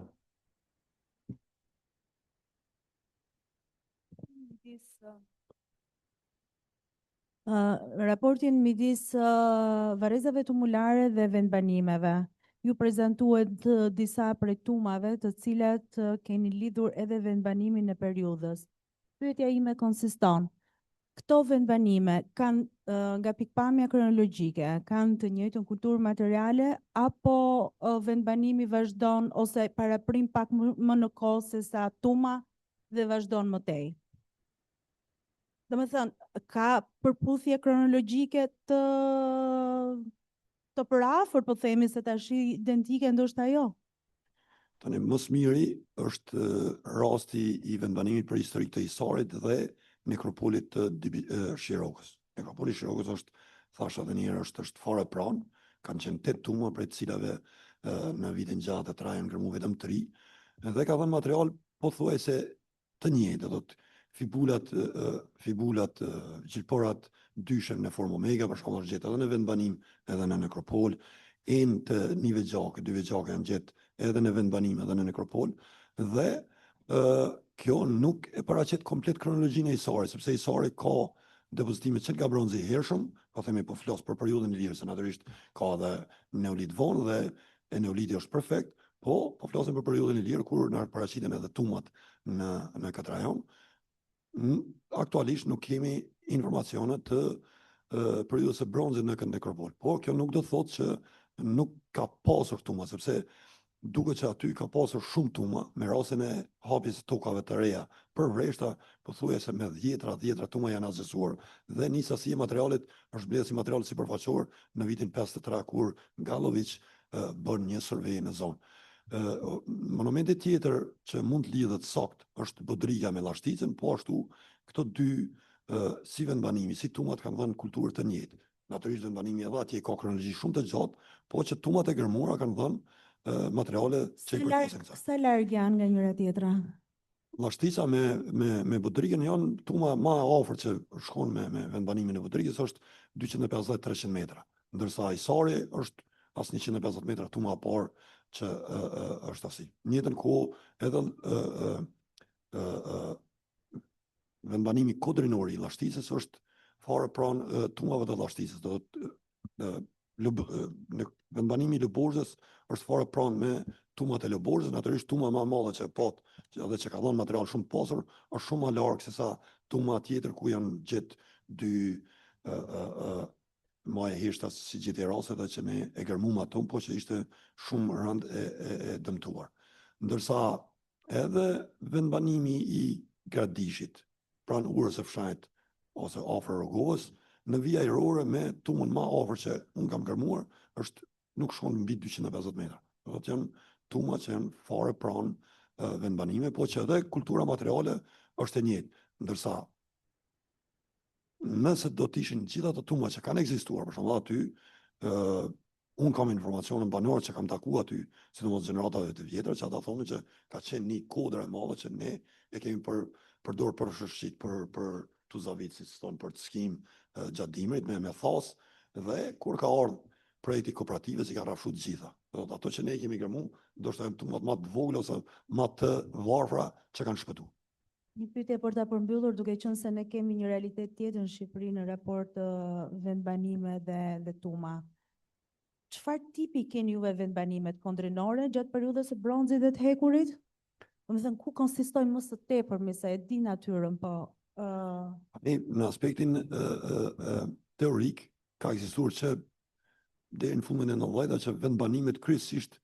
ka gjurmë në bronzën e herë që janë tipit gradin dhe që ka një shkëputje deri në 87-ën. Do të kjo nuk rezulton, do të ne kemi gërmu duke nishën është Isari, Lashnja, Budriga dhe vendbanimet e tjera që kanë kronologji shumë të pasur, por që nuk korrespondon ky informacion sepse edhe pranë gjithsesi si shumë Varoshi ne kemi gjetë depozitime jo në kontekstin e stratigrafisë vertikale, por në horizont. Për shembull, Isarin vitin 2023-2024, në anën veriore të Isarit ne kapëm depozitime të bronzit që ishin shumë mirë të ruajtur në raport me shtresën që kemi zbuluar në vetë Isarin. Ndërsa në vitin 2024 kapëm depozitime të periudhës së eneolitit të vonë të grupit Baden-Kostolac dhe të periudhës së hekurit, që ishte jashtëzakonisht një material i pasur dhe kjo na shpije në konkluzione që nuk është e vërtet që gradinat janë banu ose popullsia ilire dhe Dordoner ka banuar vetëm në gradina, por në periudhat e caktuara kur ka pas qetësi është banuar edhe Varoshi gjithsesi zona për rreth vendbanime. Ky fenomen pothuajse në 20 vendbanime tashmë është i dëshmuar. besoj ka të bëjë edhe me natyrën e relievit të Kosovës, jo vetëm, për shembull ne i gjejmë kryesisht në pjesat kodrinore. Jo, Isari është në një terren puro fushor, Lashen është në terren. Plastin e Kosovës, sepse mendoj që ka të bëjë shumë dhe terreni, pavarësisht se mund të lidhet patjetër edhe me periudhat e qetësisë. Edhe më fal, dhe një pyetje shumë të shkurtër, paresh disa nga tumat i keni paraqitur me disa varre të periudhave bronzi i hershëm, i mesëm ose i vonë dhe ishin shumë pak varra. Kto janë ripërdorime, besoj se s'ka se si tjetë ndryshe. Po që ata e dini normalisht ruhet tradita e që në periudhën e bronzit hershëm. Se zakonisht kur e kemi mësuar në shkollë, kemi mësuar që zakonisht ripërdoren periudhën e hekurit, po bëhen pak skolastike këto tani. Jo, kjo ka rastis për shembull tuma e Lëborzit ajo më e madhe që ne kemi gërmu tumani, do të varrin qendrore ka të bronzit të hershëm, një varr sekondar të dytë në nivel të terrenit e ka të poshtë të bronzit të hershëm, forma e varrit është identik me atë të varrit qendror, pastaj ka varret të bronzit të mesëm, shumë varre të bronzit të vonë, ka pastaj dy varre mund të jenë në opinion në nivelin aktual të analizës material mund të jenë të hekurit të hershëm, po në rritet numri sasior i varreve gjatë hekurit të mesëm dhe hekurit të vonë. Pastaj kemi varr, do të brenda tumës është një varr romak. Do të keni shtrirje. Njët ka dhënë edhe për çeva për shkak, po të marrin brenda një tumës rastisht që ke varr të bronzit të hershëm, të bronzit të mesëm, varr të hekurit dhe varr mesetar.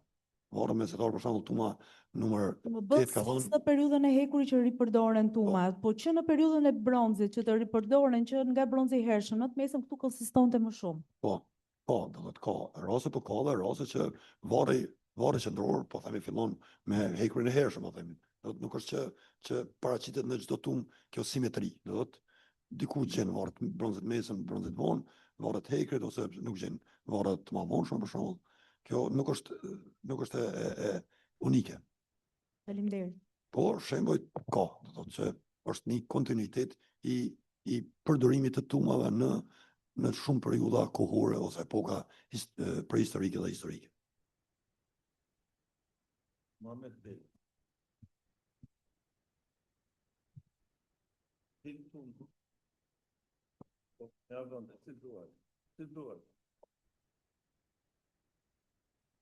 Vetëm hape mikrofon. E noqa me shumë kujdes doktor Shafik Gashin, e di se kam vëdhin vjen, për kulturën tumulare, për zbulimet e reja që keni bërë, dhe sinqerisht, duke qenë se jam marrë dhe sidomos Berlindet Shqipërisë me kërkimet në fushën e tumave, për kësaj, për seriozitetin, kapacitetin dhe interpretimit qoftë të kulturës materiale dhe shpirtërore që bëhet sot. Mendoj që në Kosovë foli për filatelin, ku mirët edhe Besnik Fishta, njoft disa filatelistë të tjerën,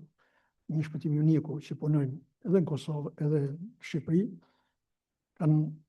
kanë drejtën e tyre të shprehen, por mendoj që për Kosovën është edhe kontributi pa diskutueshëm i studiuesve dhe akademikëve shqiptar, studiues njohur të arkeologjisë, që në bashkëpunim me ju, me Institutin Albanologjik të Kosovës, kanë kryer studime dhe kërkime sistematike, të cilat janë munduar dhe në atë monografinë e botuar në vitin 2012, që pasqyroj me një realizëm sa më sakt në atë librin që kanë botuar kërkime prehistorike në Bashkimin e Drinit, ku futet edhe trojet e Kosovës, Dardanis. Një problem shumë i rëndësishëm është edhe ato janë botuar në ndërtimin e Luan Përzhitës, profesor doktor Luan Përzhitës dhe profesor doktor Kemal Lucit, ku keni qenë në ekspedita edhe ju dhe profesor Ademi, edhe kolegë tjerë, Gëzim Akademik Gëzim Hoxha, pra jeni një grup që keni dhënë kontribut shumë të madh në kërkimet dhe zbulumet në Dardani. Nuk mund të rlëm pa përmendur kontributin shumë të çmuar profesor Selim Islamit, Fano Prendit, Bebi Ubanit dhe studiuesve të tjerë që kanë ngërmuar edhe në Kosovë vetë, ashtu siç edhe unë kam shkel këto tumat e Kosovës, ku kam përfituar vetë me thënë drejtën edhe në botimin e atij libri, edhe njëkohësisht për keni bërë dhe një harta, atë bën harta arkeologjike numër 1,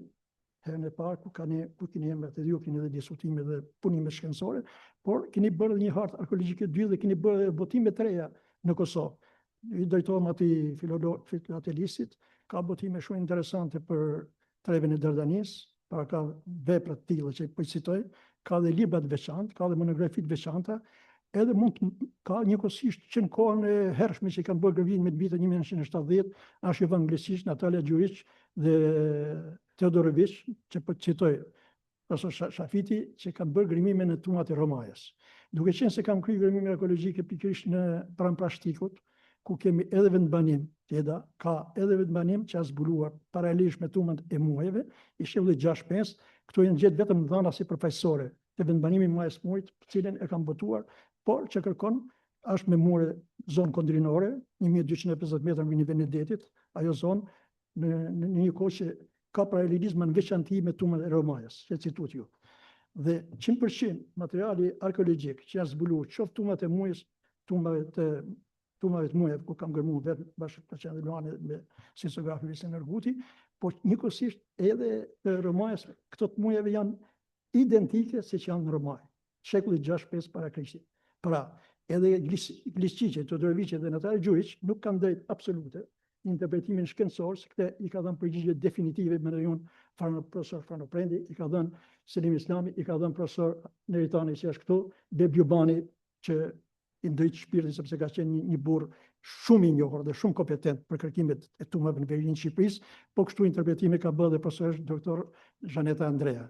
Ne kemi marrë pjesë në ekspeditën e Bujanit, përveç tumave që kam gërmuar dhe vetë personalisht në ndërtimin tim, edhe në Mishas, edhe në Mujaj, e tjerë, pra që kanë dhënë material me kontinuitet etnik dhe kulturor që besoj,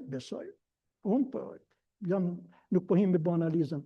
as të vendbanimeve, as tumave, as po bëj analizë etnokulturore, sepse flet dokumentacioni i gjallë që ekzistojnë kultura materiale dhe shpirtërore e dëshmon këtë. Në lidhje me keramikën këtu Bandish, pikërisht në shpellën e Dajqit, që përket eneolitit, bronzit von hekurit hershëm dhe fundit bronzit dhe fillimit hekurit, dhe njëkohësisht edhe produktës antike mesetare, kemi gjetë ca element të Bandish, që vinë nga kultura morave shqiptare e trajtuar. Pikërisht këto element janë endemik, nuk janë definitiv, nuk janë përhapur shumë. Pra dhe ajo kultura materiale që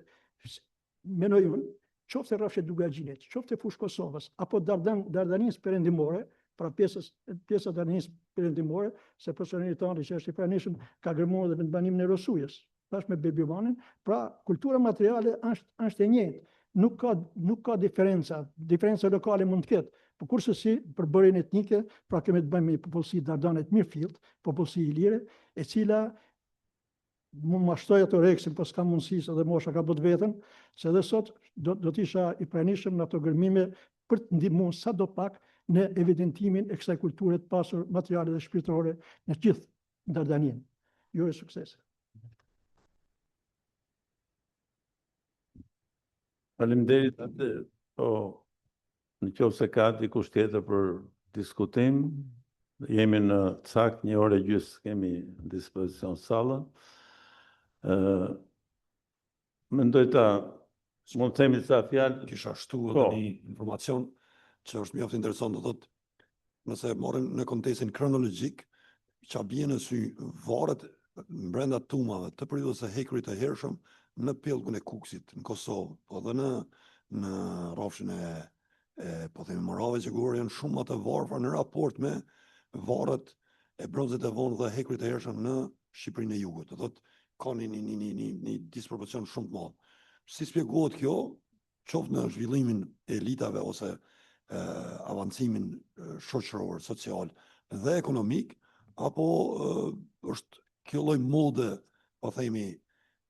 nuk ka qenë shumë e pranishëm në brendësitë e Ballkanit në raport me tumat, qoftë e Pazhokut, qoftë e Apollonis, qoftë e Barqit, shumë tumat e tjera që janë kërkëmuar në Maton Shkumbinit, po them masaksisht në raport me ato të Kosovës edhe të Ballkanit Qendror masaksisht. Po flas gjithmonë bronzi vonë hekurit. Bronzit e vonë edhe në Kosovë nuk janë që janë varret e varura, mirë po bien në sy sidomos hekuri i hershëm. Kjo do thotë një lloj fenomeni ka ndodhur. Do të autorët antikë thonë dyndet dorike, dyndet e gjana, do thotë ka një lloj, sepse edhe në Vlashë për shembull, ne kemi gjetë në fazën e bronzit e vonë një pjesë shtreshiri mbi pak a shumë në nivelin e ledhët prehistorik dhe çfarë lëvizje të popullsisë ka pasur, a ka qenë shumë e fuqishme, kjo mbetet të sqarohet sepse disa interpretojnë si ndrimtës të etnikumit, disa interpretojnë vetëm si një impuls me efekte anësore të Danubit në ndërtim të Gjeut. Edhe një dëshirë të falenderoj Shafiun për punën shumë serioze dhe që ka kryer në Kosovë, jo vetëm për studimin e kulturës tumulare, por dhe për ato të vendbanimeve gjetëse. 2 fjalë lidhur me shqetësim, me pyetjen e Edës, lezeti i konferencës janë pyetje gjithmonë dhe janë ndihmojnë në sqarimin e çështjeve dhe ju falenderoj gjithëve për pyetjet. Siç dihet Eda, frekuenca e tumave nuk është e njëjtë në periudha të ndryshme të prehistorisë. Ato shfaqen në bronzin e hershëm, kur i kemi me numër të kufizuar, sigurisht, dhe frekuenca më e lartë është gjatë hekurit, dhe kjo është e konfirmuar arkeologjikisht. Së dyti desha të sqaroj dhe atë Dizdarin, zotëri Dizdarin, edhe t'i them që vetë arkeologët serb deri ka një politikë të diferencuar. Po të shohësh, Beogradi dërgon në Prishtinë arkeologët më të mirë që ka pasur në atë kohë. Edhe kjo është bërë për dy arsye shumë të forta, të cilat janë trajtuar dhe në kontestat e në referatet tona shkencore. Arsye e parë është sepse ato e dinë fare mirë që nën toka është arkivi besnik i parahistorisë dhe historisë antike të çdo vendi. Dhe janë dërguar specialistët më të mirë, ku përmendin për shembull edhe Tasiqin, Garashanin, edhe Srejovicin, edhe Djuricin, pa fol për Glishën, që ishte edhe kustosi i muzeut, Glishiqin, dhe që e njihin mirë, dhe ka ndodhur një dukuri. Ose materialet e zbuluar nuk janë botuar, dhe ka shembull, përmendi shumë shembull këtu para juve, nuk janë botuar fare, sepse ato flasin vetë siç e tha dhe Shafiu, materiali edhe të gjithë ju e dini, materiali flet vetë, s'ka nevojë për koment. Dhe së dyti, vetë serbët, Garashani për shembull në vitin 55 e ka pranuar botërisht, e ka shkruar, jo e ka pranuar që Kosova është Ilirë dhe pikë. Jo vetëm rrafshi Duganit, Kosova si Kosovë. Pas 75-ës, filloi një orientim i ri i ndryshëm politik. Dhe filloi një projekt për studimin e kulturës dardane në Kosovë, në nekropolet tumulare, në kontekstin e të cilës u bën ngërmimet në tumat e Terçevës nga Tasiqi. Dhe ka qenë edhe kolegu Kemal Lusi si arkeolog i ri në atë kohë. Ndryshe nga tjerët, Tasiqi i ka botuar kërkimet e tij. Po kështu edhe janë botuar edhe Romaja dhe ka një përpjekje të qartë mas 70-s që të interpretohet materiali arkeologjik jo në mënyrë shkencore, por në mënyrë të diktuar politikisht. Kjo prirje e shfaqur e filluar në Romaj në vitin 75 mori formë zyrtare pas vitit 81. Dhe ne kemi shumë shembuj që unë s'du të zgjas tani ju e dini, sigurisht që e keni qartë këtë pjesë,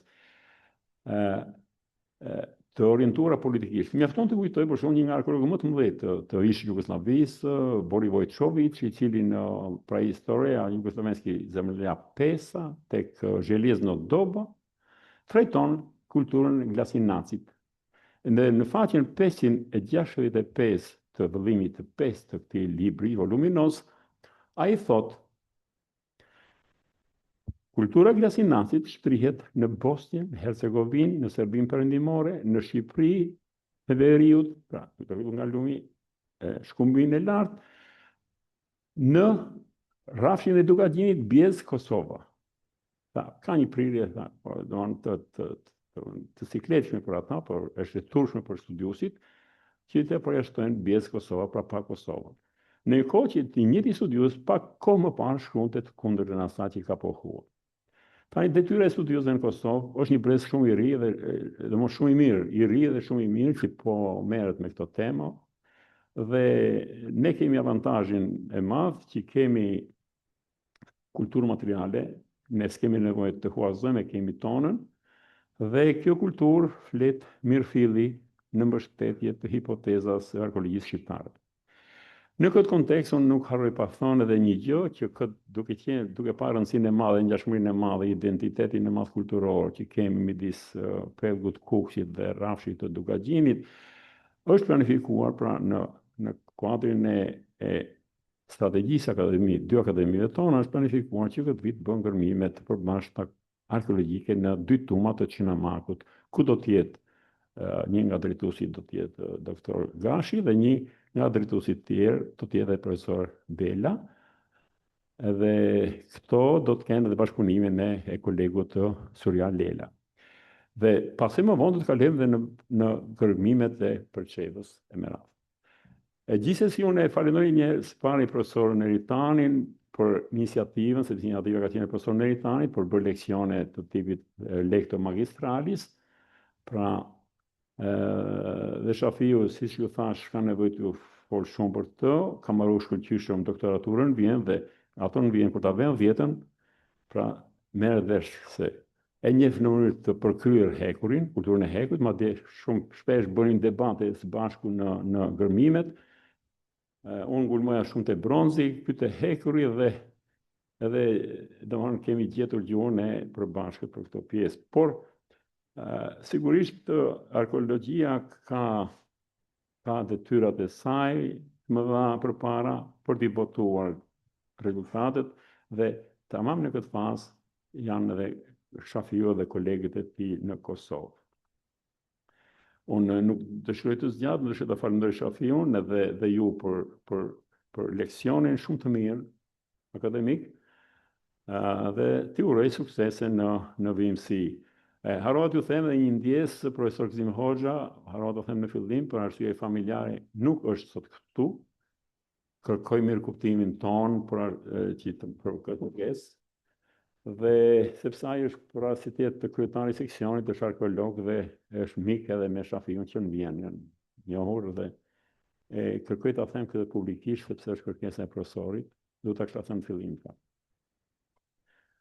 Tani unë ja kaloj fjalën kryetarit të komisionit të përhershëm të arkeologjisë, profesor Cekës. Besoj që shpreh një mendim të përgjithshëm për kualitetin e leksionit, është vërtet një leksion akademik që jo vetëm jep një pasqyrë të kërkimeve arkeologjike në një nga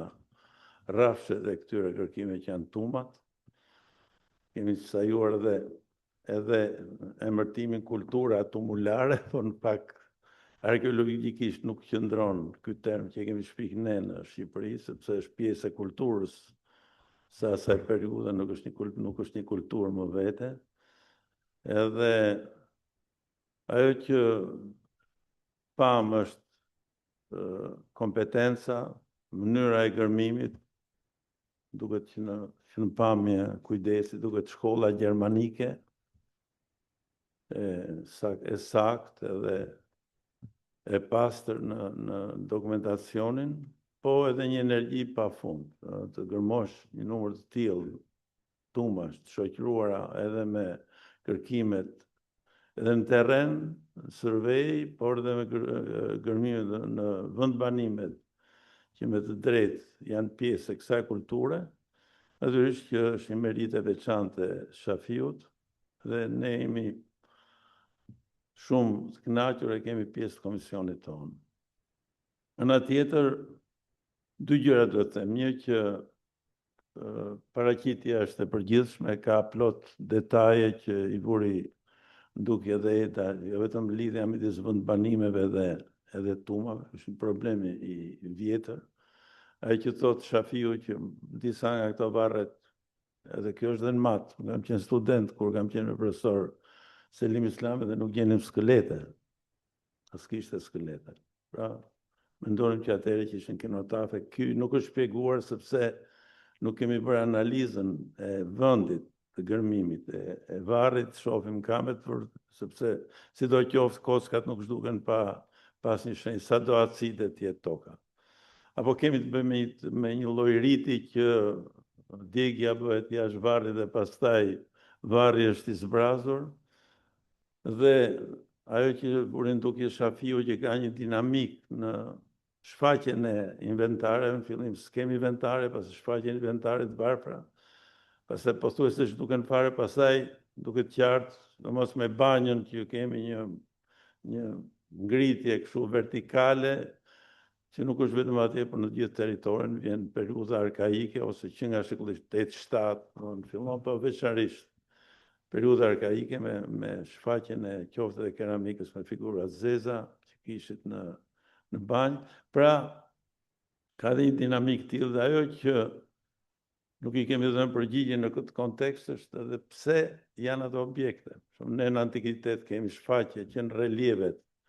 e Apollonisë, po jo vetëm të Apollonisë, po edhe të Prapatokës, përgatitja e drekës funebre, ku janë sklevrit që përgatisin, duket që një pjesë atyre objekteve është edhe pastaj vendoset të dekurin të varë. Po kjo nuk është gjithmonë evidente, për thënë vërtetë, se ka objekte që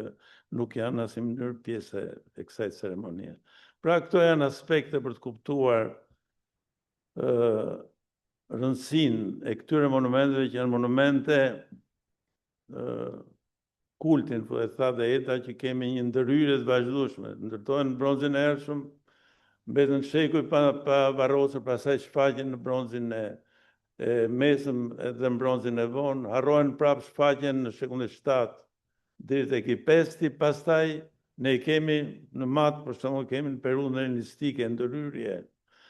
të veçanta në tumat e matit, për të mos thënë pastaj në antikitetin e vonë që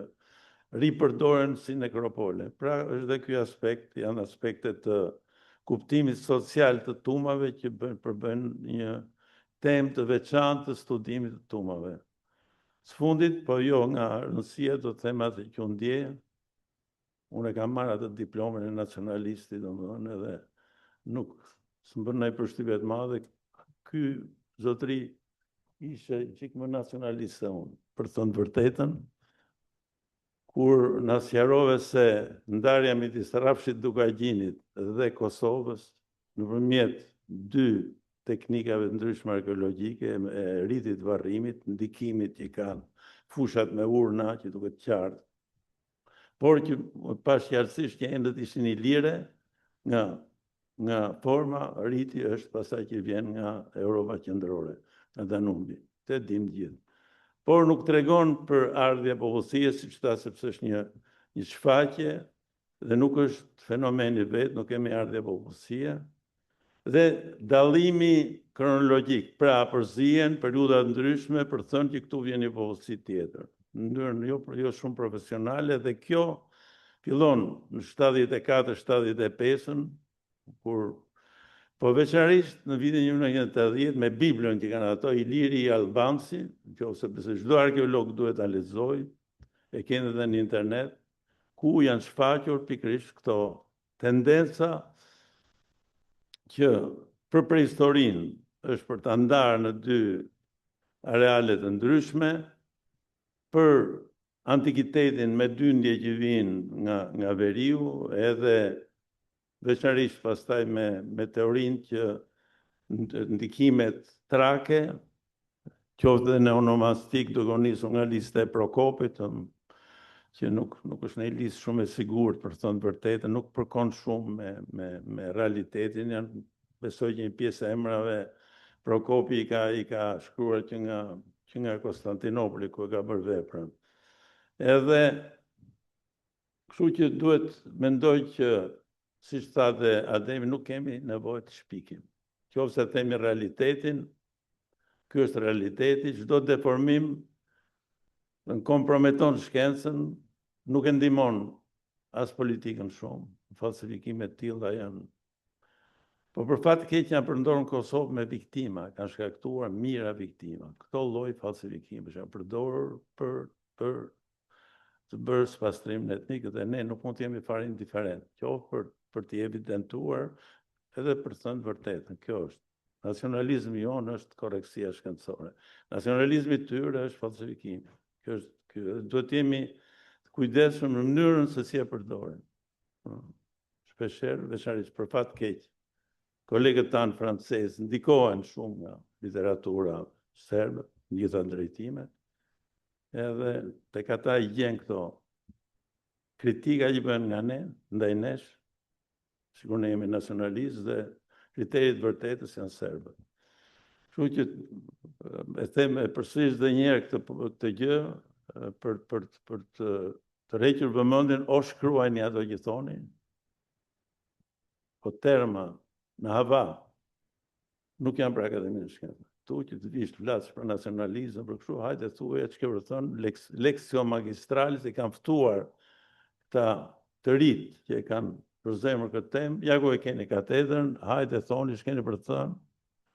edhe ne s'na vjen keq fare, në qoftë se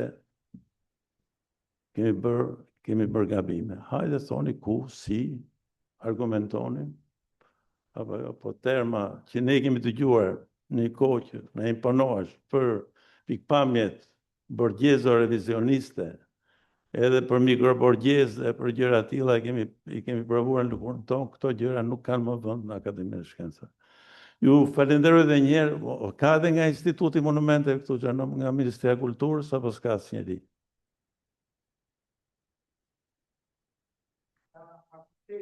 Shumë. Po shumë.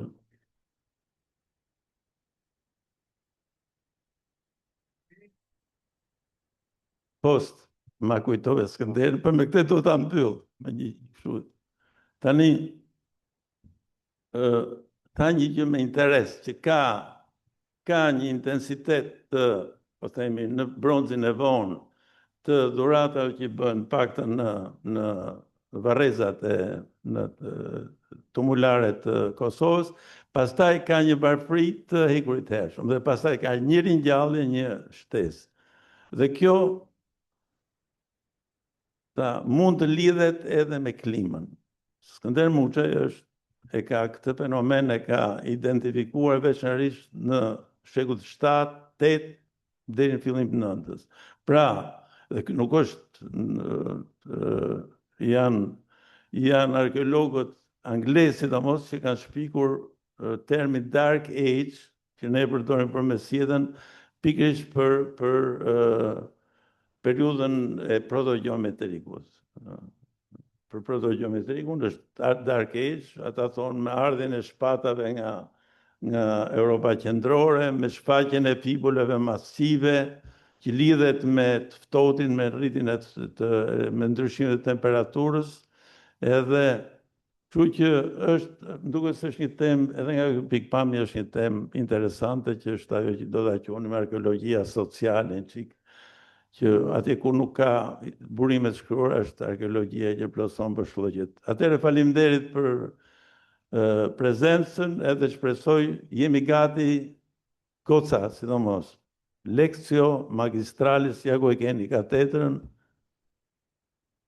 me gocat përfshi dhe Lida Mira. Faleminderit.